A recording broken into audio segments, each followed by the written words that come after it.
বন্ধুরা, কেমন আছেন? আজ আমি এক অসাধারণ সারভাইভাল থ্রিলার মুভি নিয়ে কথা বলবো, যার নাম হলো আদৌ জীবিতম বা দ্য গোট লাইফ।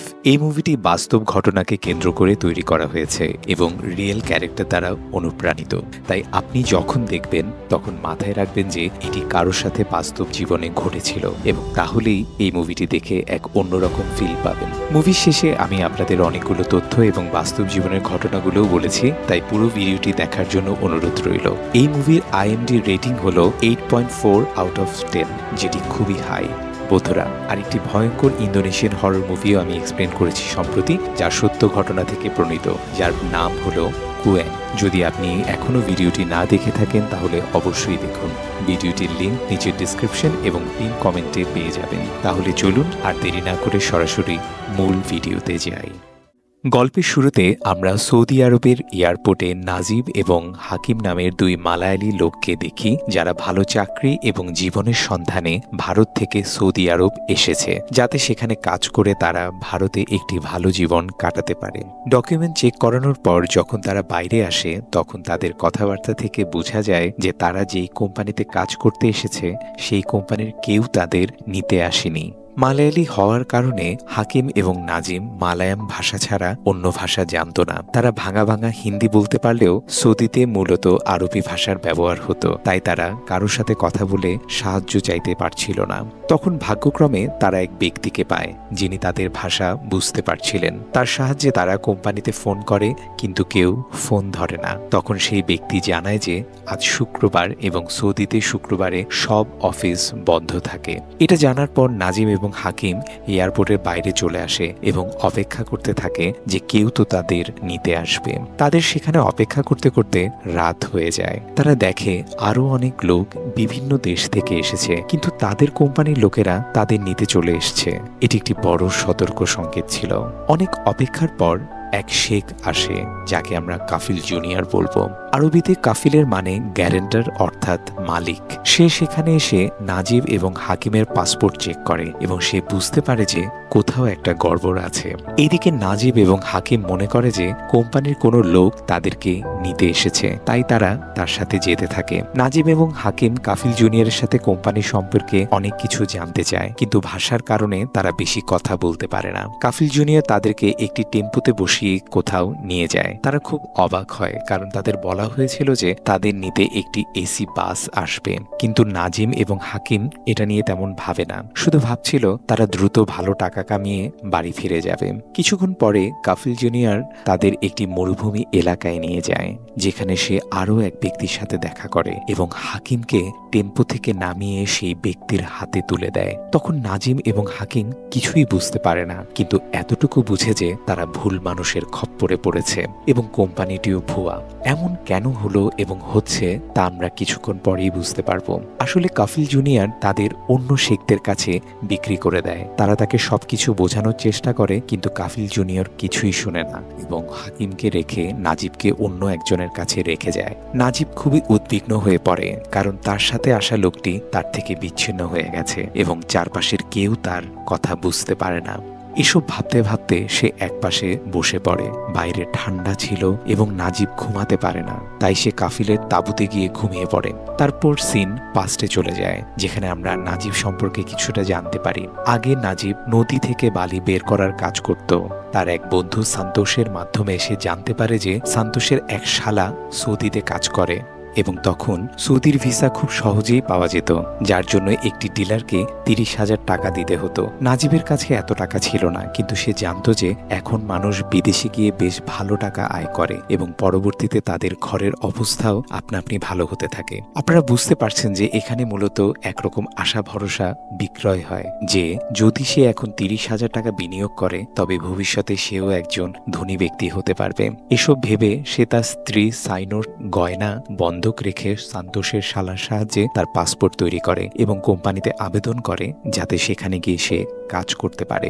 এরপর আমরা দেখি সাইনোকে, যে প্রেগনেন্ট ছিল এবং নাজিব ও সাইনো উভয়ে একে অপরকে খুব ভালোবাসত।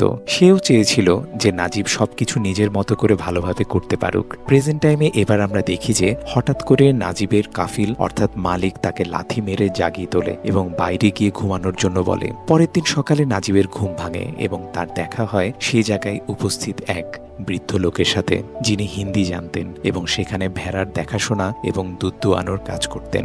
নাজিব তার সাথে ভাঙা ভাঙা ভাষায় কথা বলার চেষ্টা করে এবং তখন সেই বৃদ্ধ লোক তাকে কাফিলের কাছে দুধ নিয়ে যেতে বলে, কিন্তু নাজিব তার কথা বুঝতে পারে না এবং নিজেই সেই দুধ খেয়ে ফেলে। তখন বৃদ্ধ লোক প্রথমে তাকে বকাঝকা করে এবং দুধ কাফিলের কাছে নিয়ে যেতে বলে। নাজিব কাফিলকে দুধ দেয় এবং আবার তাকে বোঝানোর চেষ্টা করে যে সে প্রতারণার শিকার হয়ে এখানে ফেসে গেছে, কিন্তু কাফিল তার কোনো কথা শোনে না এবং আরবি ভাষায় বৃদ্ধ লোকের কাছে গিয়ে কাজ শেখার জন্য বলে। এটি দেখে নাজিব আবারও কাঁদতে কাঁদতে তাকে সবকিছু বোঝানোর চেষ্টা করে, কিন্তু কাফিল জুনিয়রও তার কথা শোনে না এবং হাসতে হাসতে তাকে কাজে লেগে যেতে বলে। নাজিব খুবই হতাশ হয়ে পড়ে। তখন কাফিল জুনিয়র মোটা মোটা রুটি বানিয়ে নাজিবকে খেতে দেয়। সবজি না থাকায় নাজিবকে সেই রুটি পানিতে ডুবিয়ে খেতে হয়। এই ধরনের পরিস্থিতিতে থাকা নাজিবের জন্য একটি ভয়ঙ্কর দুঃস্বপ্নের মতো ছিল। সে এখানে অন্য কিছুর জন্য এসেছিল, কিন্তু তার সাথে কেন এমন হচ্ছে? গ্রামে সে যেমন ছিল অনেক ভালোই ছিল, কিন্তু এখানে তো আরো খারাপ অবস্থা তার। তাই নাজিব সেখান থেকে পালাতে চায়। তাই সে সেই বৃদ্ধ লোকের কাছে গিয়ে রাস্তার বিষয়ে জিজ্ঞেস করে এবং তখন সে জানতে পারে যে রাস্তা সেখান থেকে অনেক দূরে। এমনকি সেই বৃদ্ধ লোকটি তার নাম পর্যন্ত মনে করতে পারছিল না এবং এখানে কত বছর ধরে সে ফেসে আছে তারও কোনো ধারণা তার নেই। সময়ের কোনো হিসাবও ছিল না। এইসব জানার পর নাজিব আরো হতাশ হয়ে পড়ে, কারণ তার স্ত্রী প্রেগনেন্ট ছিল এবং সে বাড়িতে টাকা পাঠাতে পারবে না। সে এক অদ্ভুত পরিস্থিতিতে ফেসে গেছে। রাতে যখন নাজিব ঘুমাতে যায় তখন গল্পটি আবার অতীতে চলে যায়, যেখানে সাইনো এবং নাজিব তাদের আসন্ন সন্তানের সম্পর্কে কথা বলছিল। তারা তাদের সন্তানের নাম পর্যন্ত ঠিক করে ফেলেছে। এরপর আমরা দেখি যে নাজিব হাকিমের সাথে গ্রাম থেকে শহরের দিকে রওনা হয়, যাতে তারা ফ্লাইটে করে সৌদি আরব যেতে পারে। সেখানে সে সাইনো এবং তার মাকে নিজের যত্ন নিতে বলে এবং হাকিমের সাথে চলে যায়। এইভাবেই তারা সৌদি আরবে পৌঁছান। প্রেজেন্ট সময়ে পরের দিন সকালে নাজিব ঘুম থেকে উঠে পানি নিয়ে ফ্রেশ হচ্ছিল, কিন্তু তখন হঠাৎ করে কাফিল এসে তাকে মারতে শুরু করে এবং পানি কেড়ে নেয়, কারণ সেখানে পানি টাকা দিয়ে কেনা হতো এবং পানি খুবই দামি ছিল। তখন বৃদ্ধ লোকটি নাজিবকে বালি ব্যবহার করতে বলে, যা শুনে নাজিবের আরো খারাপ লাগে। তখন সেখানে পানি ভরার একটি ট্যাঙ্কার আসে এবং নাজিব ড্রাইভারকে দেখে সাহায্য চাইতে চেষ্টা করে, কিন্তু সে কোনো সাহায্য করে না। অর্থাৎ এটা তাদের জন্য দৈনন্দিন ঘটনা ছিল। এর মধ্যে কাফিল জুনিয়র ফিরে এসে নাজিবকে আবার মারতে শুরু করে এবং এবার সে সাথে একটি বন্দুকও নিয়ে আসে। সে নাজিবকে গুলি করতেই যাচ্ছিল, তখন তাদের পানির ট্যাঙ্ক পূর্ণ হয়ে যায় এবং কাফিল জুনিয়রের মনোযোগ অন্যদিকে চলে যায়। পানি দেখে নাজিব তার পুরনো দিনের কথা ভাবতে শুরু করে, অর্থাৎ গ্রামের কথা। তখন আমরা দেখি যে নাজিব সাইনোর সাথে গ্রামের নদীতে আরামে গোসল করত এবং তারা খুব খুশি ছিল। গ্রামে তার কাছে পানির কোনো অভাব ছিল না, কিন্তু এখানে মরুভূমি এলাকায় সে পানির জন্য হাহাকার করছে। এই জন্যই বলা হয়, গ্রাস is always greener on the other side. আপনাকে আপনার যা আছে তা নিয়ে খুশি থাকা উচিত, অন্য কোথাও না গিয়ে। আর যদিও যাও তো উইথ ফুল প্ল্যান করেই যাও। কিন্তু এখানে আমার মনে হচ্ছে তারা একটি রিয়েল কোম্পানিতে এসেছিল, কিন্তু শুক্রবার হওয়ায় সেখানে ছুটি ছিল। এই কারণে কোম্পানির লোকেরা হয়তো পরের দিন তাদের নিতে আসতো, বা এখানে নিশ্চিত কিছু মিসআন্ডারস্ট্যান্ডিং হয়েছিল এবং এটার সুযোগ নিয়েই সেই শেখ অর্থাৎ কাফিল জুনিয়র দেখেছিল যে এই লোকেরা না তো আরবি ভাষা জানে, না ইংরেজি এবং না হিন্দি সঠিকভাবে। তাই তারা কারো কাছ থেকে সাহায্য চাইতেও পারবে না। এই কারণে সে তাদের বেআইনিভাবে এখানে নিয়ে এসেছে, বেসিক্যালি তাদের নিজের চাকর বানানোর জন্য।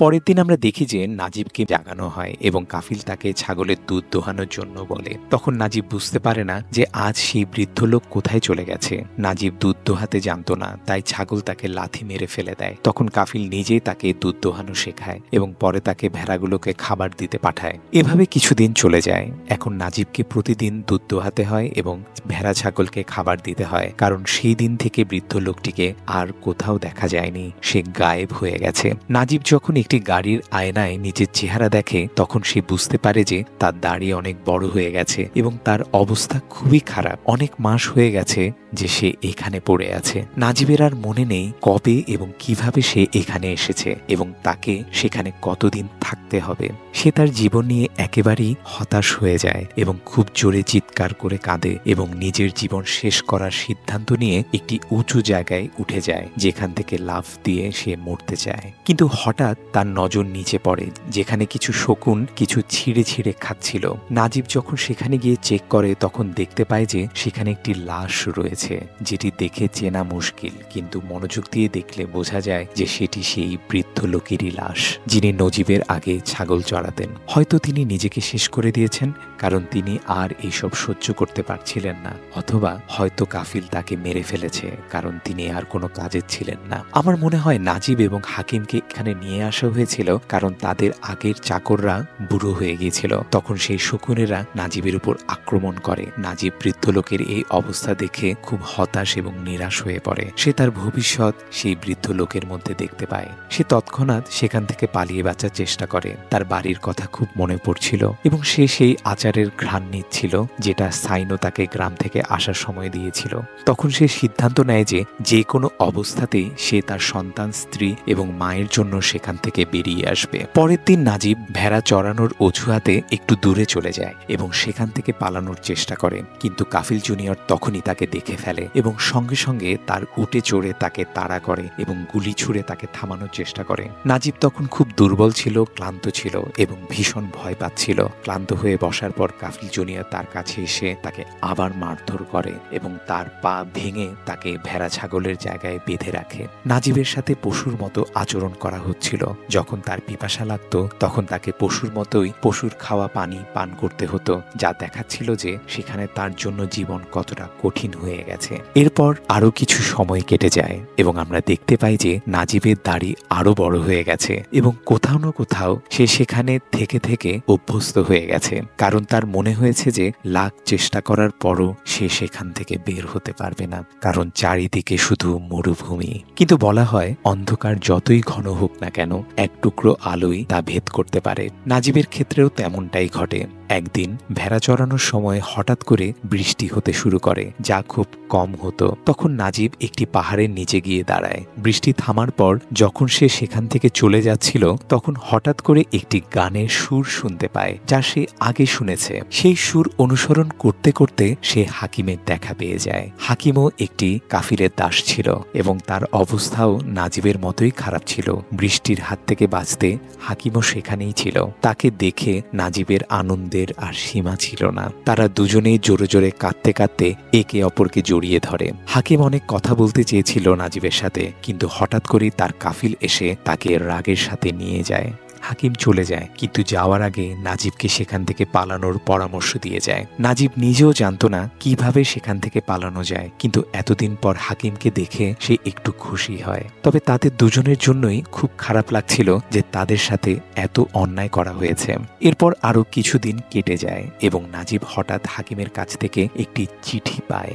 সেই চিঠি পড়ে সে জানতে পারে যে যেদিন হাকিম নাজিরের সাথে দেখা করেছিল সেদিন তার কাফিল তাকে খুব মারধর করেছিল। তবে বর্তমানে হাকিমের কাছে একজন মানুষ আছে যে তাদের সেখান থেকে বের করে আনতে পারে, কারণ সে দীর্ঘদিন ধরে সেখানে কাজ করছে এবং রাস্তায় যাওয়ার পথ সে জানে। এই কথা জানার পর নাজিব হাকিমের সাথে দেখা করতে যায়, যেখানে হাকিম ইব্রাহিম কাদরি নামে একজন আফ্রিকান ব্যক্তিকে নিয়ে আসে, যে নিজেও দাসের মতো জীবনযাপন করতে করতে ক্লান্ত হয়ে পড়েছে।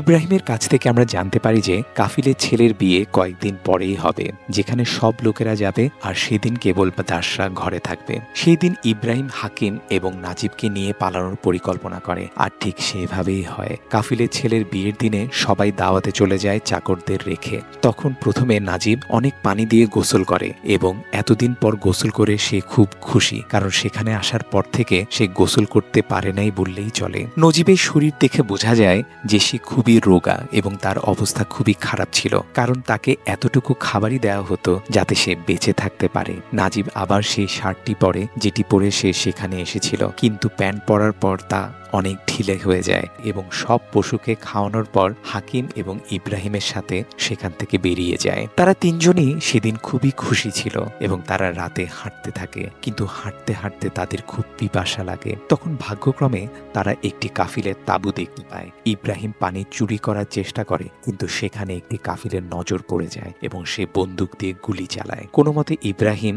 হাকিম এবং নাজিবকে নিয়ে পালায় এবং তারা তিনজন একটি জায়গায় শুয়ে পড়ে। পরের দিন সকালে তারা আবার হাঁটতে শুরু করে, কিন্তু এখনো তারা রাস্তায় পৌঁছতে পারেনি। আরো হাঁটার পর তারা বুঝতে পারে যে রাতে তারা পথ হারিয়ে ফেলেছে এবং এখন ইব্রাহিমও জানে না কোথায় যেতে হবে। চারদিকে শুধুই বিরাট মরুভূমি এবং রেত ছিল, যেন সেখান থেকে বের হওয়া অসম্ভব। হাকিমের অবস্থা খুবই খারাপ হতে থাকে এবং সে প্রচুর পানি এবং একটি উট দেখে, কিন্তু সেটি ছিল একটি মৃত উটের কঙ্কাল যা মরুভূমিতে ভ্রমণরত মানুষদের দেখা দেয়। এটি একটি মিরাজ ছিল যা মানুষের মনের কল্পনা। আসলে একটি মানুষ যখন খুব ক্লান্ত হয়ে পড়ে তখন সে মেন্টালি ওইসব দেখতে থাকে যেগুলো ওর সবচেয়ে বেশি দরকার। তারা 3 দিন ধরে হাঁটছিল, কিন্তু এখনো রাস্তায় পৌঁছতে পারেনি। নাজিবের পায়ে ফোসকা পড়ে যায় এবং সে হাঁটতে পারে না। ইব্রাহিম তার জ্যাকেট ছিঁড়ে নাজিবের পায়ে বাঁধে এবং তারা তিনজন আবার হাঁটতে থাকে। তখন হাকিমের অবস্থা খুব খারাপ হয়ে যায় এবং তার সাথে সাথে পানির প্রয়োজন হয়। ইব্রাহিম তখন না পারতে তার গায়ের ঘাম পান করায়। হাকিম দেখতে পায় যে তার সামনে বড় বড় বিল্ডিং আর খাবার রয়েছে। সে সেই খাবারে ঝাঁপিয়ে পড়ে, কিন্তু বাস্তবে আমরা দেখি যে সে বালি খাচ্ছিল। যখন ইব্রাহিম আর নাজিব তাকে থামানোর চেষ্টা করে তখন হাকিম নাজিবকে মারারও চেষ্টা করে। এই অবনতি দেখে বোঝা যায় যে মানসিক অবস্থা কতটা খারাপ হতে পারে। হঠাৎ করে বালি খাওয়ার কারণে হাকিম রক্ত বমি করে এবং ঘটনাস্থলেই মারা যায়। এই দৃশ্য দেখে নাজিবের অবস্থা আরো খারাপ হয়ে যায় এবং সে পুরোপুরি হতাশ হয়ে পড়ে। তখন ইব্রাহিম তাকে সান্ত্বনা দেয়। এই সময় হঠাৎ করে একটি বালির ঝড় আসে, যার মধ্যে তারা দুজনেই আটকা পড়ে। তারা কোনো মতে বেঁচে যায়, কিন্তু হাকিমের দেহ বালির নিচে চাপা পড়ে যায়। নাজিবকে ইচ্ছার বিরুদ্ধে হাকিমের দেহ না খুঁজে ইব্রাহিমের সাথে ফিরে যেতে হয়। হাঁটতে হাঁটতে ইব্রাহিমের অবস্থাও খারাপ হতে থাকে। নাজিবের পায়ে এত ফোসকা পড়ে যে তার পুরো পা ব্যথায় জ্বলছিল। পরের দিন নাজিবের অবস্থাও মৃত্যুর মতো খারাপ হয়ে যায়। তখন ইব্রাহিম নিজে চিন্তা না করে নাজিবকে তার জুতো পরতে দেয়। ঠিক তখনই ইব্রাহিমের নজর একটি টিকটিকির দিকে পড়ে, যা দেখে সে বুঝতে পারে কাছাকাছি কোথাও পানি আছে। কিছু খোঁজাখুঁজির পর নাজিব আর ইব্রাহিম সেখানে পানি পেয়ে যায়। এটা দেখে তারা দুজনেই পানির দিকে ছুটে যায়। এটা কোনো মরিচিকা ছিল না, বরং সত্যিই ছিল। তারা বহুদিন পর পেট ভরে পানি পান করে, যেন সেটা অমৃত ছিল। ইব্রাহিম কিছু পানি একটি বোতলে ভরে নেয় এবং একটু বিশ্রাম নিয়ে নাজিবের সাথে আবারও যাত্রা শুরু করে। কিন্তু কিছু দূর যাওয়ার পর তারা দেখে চারপাশের রাস্তার কোনো চিহ্নই নেই। এটা দেখে ইব্রাহিমও আশা হারিয়ে ফেলে। পরের দিন সকালে যখন নাজিব জাগে তখন দেখতে পায় ইব্রাহিম তাকে একা রেখে চলে গেছে। তবে যাওয়ার আগে সে পানির বোতল রেখে গেছে।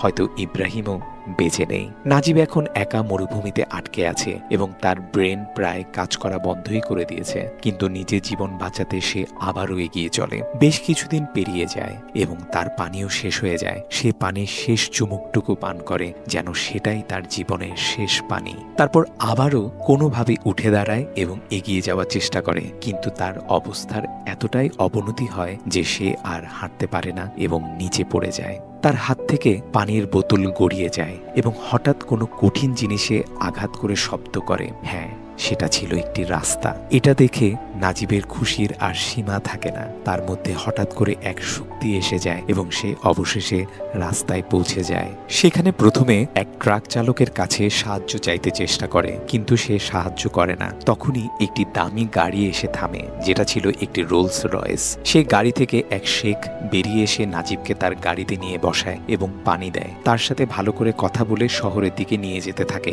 নাজিব সেখান থেকে বেরিয়ে খুব খুশি হয়। সে ভেবেছিল কখনোই সেখান থেকে সে বের হতে পারবে না, সব আশাই ছেড়ে দিয়েছিল। কিন্তু অবশেষে সে শহরে পৌঁছায় এবং সেখানে ঘুরতে থাকে। ভাগ্যক্রমে সেখানে তার সাথে দেখা হয় কুঞ্জিকার সাথে, যে নিজেও একজন মালায়ালি এবং সৌদিতে নিজের হোটেল চালাচ্ছিল। নাজিবের অবস্থা দেখে সে তৎক্ষণাৎ তাকে সাহায্য করে এবং তাকে গোসল করিয়ে তার পরিবারের সাথে যোগাযোগ করায়। আশ্চর্যের ব্যাপার হলো নজিব আজ প্রায় 4 বছর পরে তার পরিবারের সাথে কথা বলছে। নাজিবের চোখের পানি চলে আসে। তখন সে জানতে পারে তার একটি ছেলে হয়েছে, যাকে সাইনো একাই পালন করছে। নাজিব কখনোই ভাবতে পারেনি সে কখনো তার স্ত্রীর কণ্ঠ শুনতে পাবে বা তার ছেলের খবর পাবে। এইসব জানার পর নাজিব সিদ্ধান্ত নেয় যে সে যেভাবেই হোক বাড়ি ফিরবে, কিন্তু তার কাছে কোনো ডকুমেন্ট না থাকায় তাকে এমন কিছু মানুষের সাথে জেলে রাখা হয় যারা তাদের কাফিলের কাছ থেকে পালিয়ে এসেছিল। অবভিয়াসলি তার পাসপোর্ট এবং সব ডকুমেন্ট তো কাফিল আগেই নিয়ে নিয়েছিল। সেখানে নাজিব ইব্রাহিমের ছবিও দেখে, যা পুলিশ স্টেশনে লাগানো ছিল, কিন্তু তার বিষয়ে আর কোনো তথ্য ছিল না। কিছু সময় পরে জেল কারাগারের মধ্যে কিছু লোকদের ডাকা হয় এবং সেখানকার নিয়ম অনুযায়ী যদি কোনো কাফিল সেখানে উপস্থিত কোনো দাসকে চিনে ফেলে তাহলে সে তাকে আবার নিজের সঙ্গে নিয়ে যেতে পারে। এমন হলে কাফিলরা তাদের দাসকে জেলের ভেতরে প্রচণ্ড মারধর করত এবং পরে তাদেরকে বেজ্জত করে পশুর মতো নিয়ে যেত।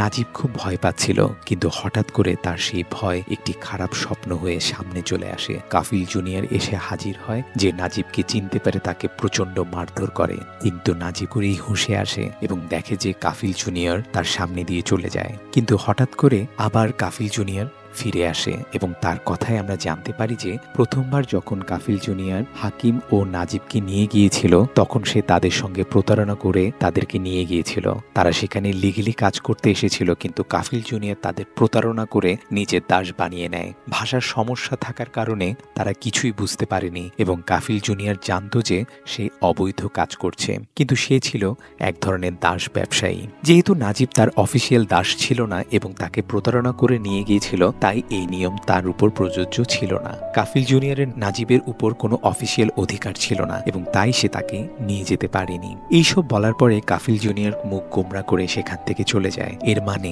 এই যে 4 বছর ধরে তারা কোনো অপরাধ ছাড়াই দাসত্ব করছিল এবং হাকিম বিনা কারণে মারা যায়। এরপর নাজিব খুব কাঁদতে থাকে এবং 3 মাস পর্যন্ত তাকে জেলে রাখা হয়। পরে তাকে অন্য সব অভিবাসীদের সঙ্গে যারা কোনো ডকুমেন্ট ছাড়াই সৌদি আরব এসে ধরা পড়েছিল ভারতে পাঠিয়ে দেওয়া হয় তাদেরকে। অর্থাৎ নাজিব এখান থেকে একটি জিনিস শিখেছে যে যার কাছে যা আছে তাতেই সন্তুষ্ট থাকা উচিত এবং কোনো অজানা দেশে কোনো জ্ঞান বা পরিকল্পনা ছাড়াই যাওয়া উচিত নয়। এর সাথেই বন্ধুরা এই মুভিটি শেষ হয়। তো বন্ধুরা, এই ছিল আদু জীবিতাম বা দ্য গোট লাইফ মুভির গল্প, যা সম্প্রতি মুক্তি পেয়েছে। আশা করি এই গল্পটি আপনাদের ভালো লেগেছে। এই গল্পটি নাজিবের বাস্তব জীবনের ঘটনা থেকে নেওয়া হয়েছে, যার সাথে এমনটি ঘটেছিল। রিপোর্ট অনুযায়ী প্রতি বছর হাজারো মানুষ এমন স্ক্যামের শিকার হয় যেখানে চাকরির প্রলোভন দেখিয়ে বিদেশে নিয়ে যাওয়া হয়, কিন্তু তাদের মধ্যে 30% সঙ্গে প্রতারণা করা হয় এবং ওই 30% মধ্যে মাত্র 2% বেঁচে ফিরে আসে। বাকিরা হয়তো শুরুতেই মারা যায়, না হলে পুরো জীবন সেই দাসত্বে কাটায়। এ কারণেই মুভির নাম দ্য গোট লাইফ রাখা হয়েছে। গোট লাইফ অর্থাৎ ভেড়া ছাগলের মতো জীবন, যেখানে তাদের পশুর মতো রাখা হয়, না থাকে খাওয়ার খাবার, না থাকে পান করার পানি, দিনভর ভেড়া ছাগলের মতো কঠোর পরিশ্রম করানো হয়। বন্ধুরা, আশা করি এই মুভির এক্সপ্লেনেশন আপনাদের পছন্দ হয়েছে এবং বুঝতেও পেরেছেন। যদি ভিডিওটি ভালো লেগে থাকে তাহলে লাইক করুন, শেয়ার করুন এবং চ্যানেলে নতুন হলে সাবস্ক্রাইব করুন, কারণ আমরাই একমাত্র এই ধরনের ইন্টারেস্টিং ভিডিও নিয়ে আসি। ধন্যবাদ।